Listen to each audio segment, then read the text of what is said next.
Assalamualaikum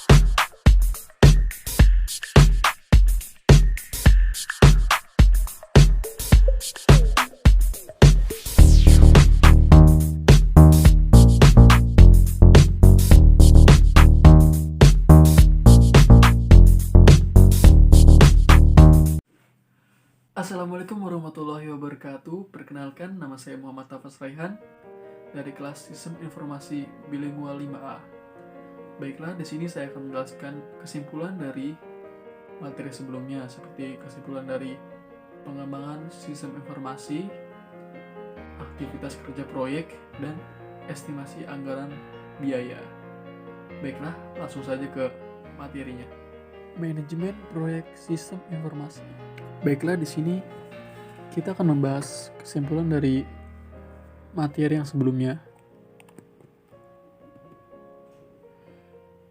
Baik, di sini ada kesimpulan dari materi penyebab atau masalah dan kebijakan pengembangan sistem informasi. Pengembangan sistem informasi adalah pengembangan yang sering disebut sebagai proses pengembangan sistem atau system development. Pengembangan sistem didefinisikan sebagai menyusun suatu sistem yang baru untuk menggantikan sistem yang lama secara keseluruhan atau memperbaiki sistem yang ada. Tipe-tipe proyek. Tipe-tipe proyek di sini ada proyek yang berasal dari klien yang ditawarkan sesuatu konsultan atau kontraktor. Kedua, proyek muncul karena ada tawaran dana dari instansi atau lembaga tertentu. Ketiga, proyek muncul karena adanya tawaran lelang melalui proses dari tender. Keempat, proyek berasal dari dalam perusahaan sendiri. Kebijakan pengembangan proyek sistem informasi.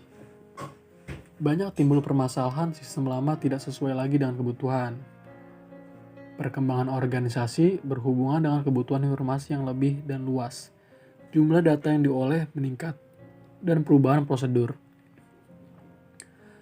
Untuk meningkat kesempatan usaha, kecepatan informasi atau efisiensi waktu sangat menentukan berhasil atau tidaknya strategi dan rencana dalam meningkatkan peluang pasar tersebut. Pelayanan, keuntungan, dan proses pengambilan keputusan. Adanya instruksi perubahan berasal dari pimpinan atau di luar organisasi tersebut atau dari aturan pemerintah. Adanya perkembangan teknologi, perkembangan software dan hardware. Karena zaman terus maju, jadi teknologi ikut berkembang.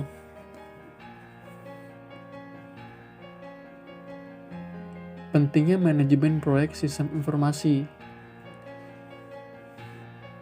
80-90% software dan 30-45% proyek sistem mengalami kegagalan.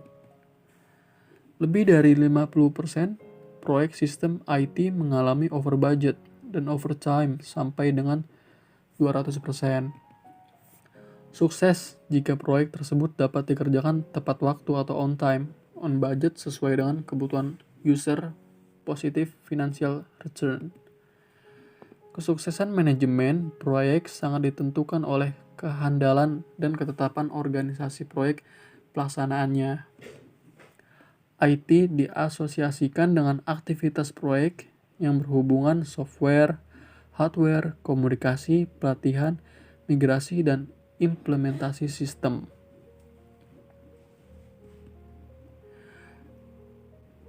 Baik, yang kedua ada kesimpulan dari materi merencanakan dan membuat aktivitas kerja pada proyek sistem informasi. Perencanaan.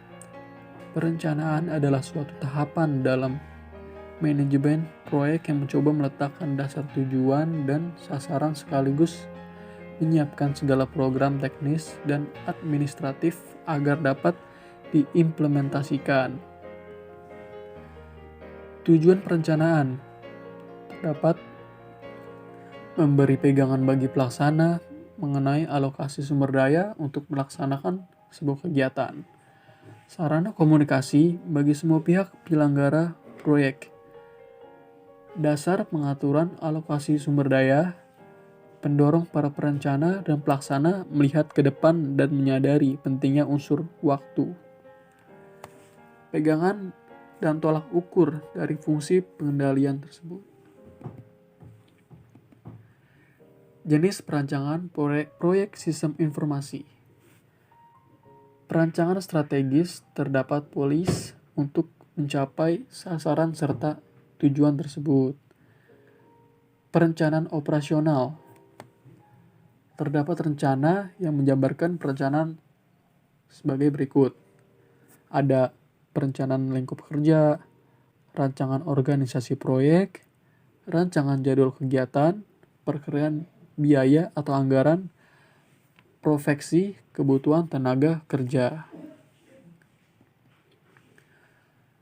Alat bantu yang digunakan pada proyek sistem informasi kali ini adalah WBS atau singkatan dari Work Breakdown Structure. Work Breakdown Structure atau WBS adalah sebuah daftar kegiatan atau target dari ruang lingkup suatu proyek yang terorganisir dan biasa dibuat dengan menggunakan project management tools. Ada dua pendekatan umum untuk membuat WBS, yaitu berdasarkan tujuan proyek atau berdasarkan timeline proyek.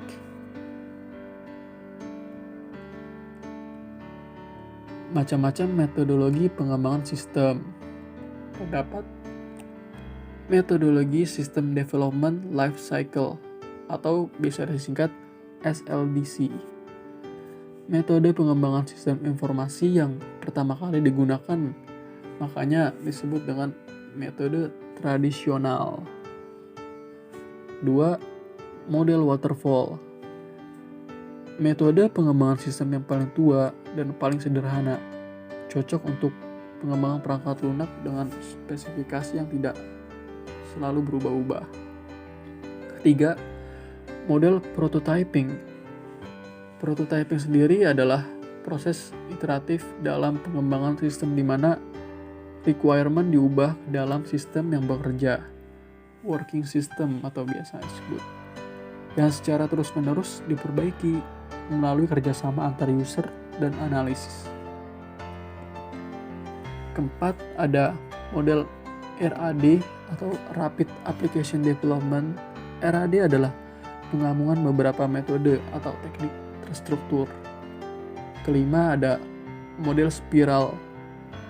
Model spiral adalah yang diusulkan pada awalnya oleh Boehm, model proses perangkat lunak evolusioner yang merangkai sifat iteratif dari prototype dengan cara kontrol dan aspek sistematis model sequential linear. Keenam, ada Object Oriented Technology. Object Oriented Technology merupakan cara pengembangan perangkat lunak berdasarkan abstraksi objek-objek yang ada di dunia nyata. Ketujuh, ada metode End User Development. Keterlibatan langsung end user sangat menguntungkan karena memahami benar bagaimana sistem itu bekerja. Ketiga, kesimpulan dari materi membuat estimasi atau perkiraan anggaran proyek sistem informasi. Dalam manajemen biaya proyek, yang menjadi perhatian utama adalah sumber daya yang digunakan dalam menyelesaikan kegiatan yang ada.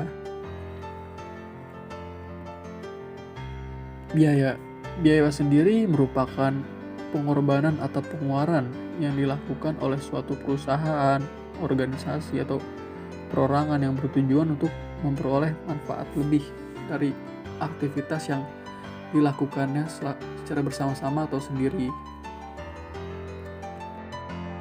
Baik, di sini ada jenis biaya. Jenis biaya di sini terbagi menjadi dua. Ada biaya langsung dan biaya yang terkait langsung dengan suatu proyek sehingga dapat ditelusuri secara tepat. Misalnya, gaji dari karyawan proyek, pembelian untuk barang proyek. 2. Biaya tak langsung. Biaya yang terkait dengan suatu proyek tetapi dapat ditelusuri secara tepat. Misalnya, biaya sewa kantor atau kegiatan perusahaan atau tagihan listrik dari perusahaan. Hal-hal yang harus diperhatikan ketika melakukan estimasi biaya.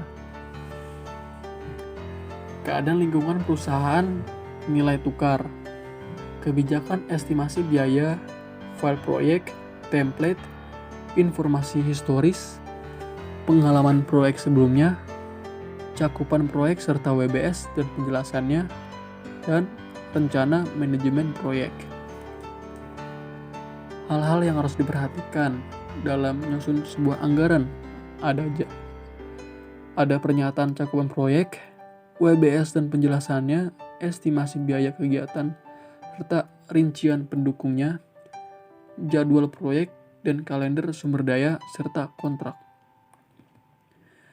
Biaya penggadaan atau procurement cost.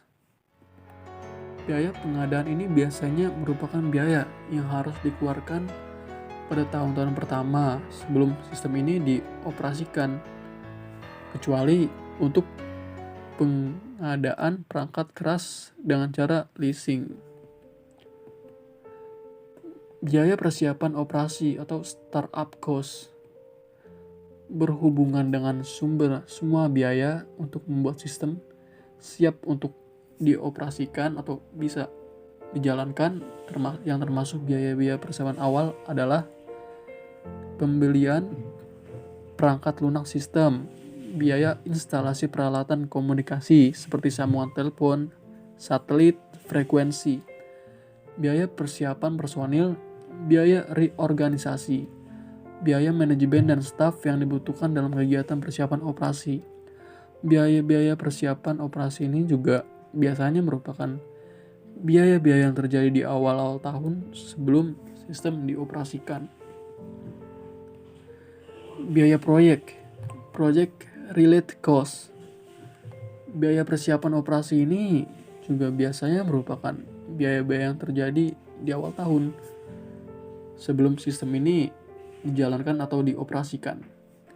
Bila sistem yang dikembangkan atau dibangun oleh sebuah konsultan TI di luar perusahaan, maka akan terjadi tambahan biaya, yaitu honor konsultan.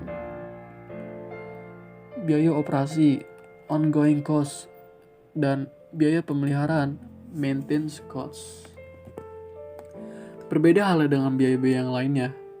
Biaya ini biasanya terjadi sebelum operasi sistem diterapkan, sedangkan biaya operasi dan perawatan sistem terjadi secara rutin selama sistem tersebut beroperasi. Baik, sekian penjelasan atau kesimpulan dari saya. Mohon maaf jika ada kesalahan. Wassalamualaikum warahmatullahi wabarakatuh.